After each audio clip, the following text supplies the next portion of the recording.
I don't think this is the time for long speeches. The British people have spoken twice in both a referendum and in the general election.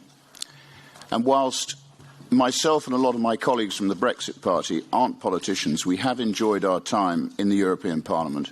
We have enjoyed the debate.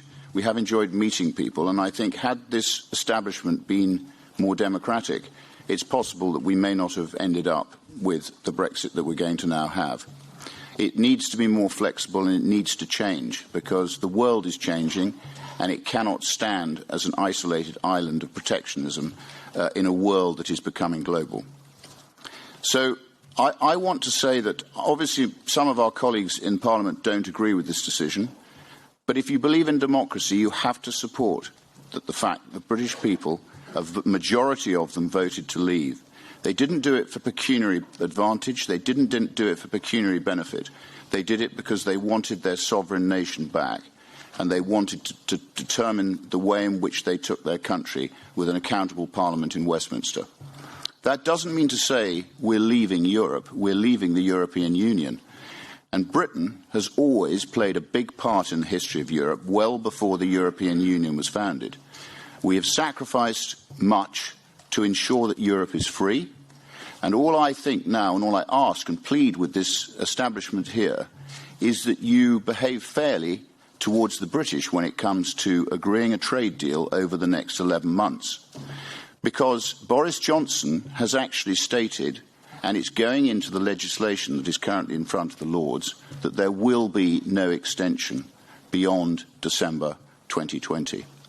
So I think that needs to be taken very seriously.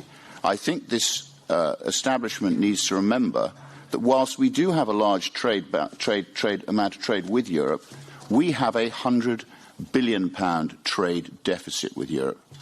And Europe needs to remember that. It is in Europe's interest, as well as our interest, that common sense and logic prevails, that you don't try and make an example out of a country that has simply voted to take back its own democratic determination. And I think our responsibility in this Parliament is to the 500 million European citizens, and they will be hurt if an example is tried to be made of the UK. I disagree with some of the speakers. I think Britain is going to save Europe from itself yet again. We are going to show people that in a world that's interconnected, the individual is going to triumph over unwieldy, undemocratic institutions such as this, which haven't changed. So I've enjoyed serving on this committee. I've enjoyed very much serving in the European Parliament. I wish the EU well, but I fear unless you change, I can see the demise of the euro and the demise of Europe. So I hope that you will genuinely entreat with the British fairly, on the same basis that we have always entreated with you, and that we end up with the right deal for Britain and the right deal for Europe. We are, after all Europeans. Thank you.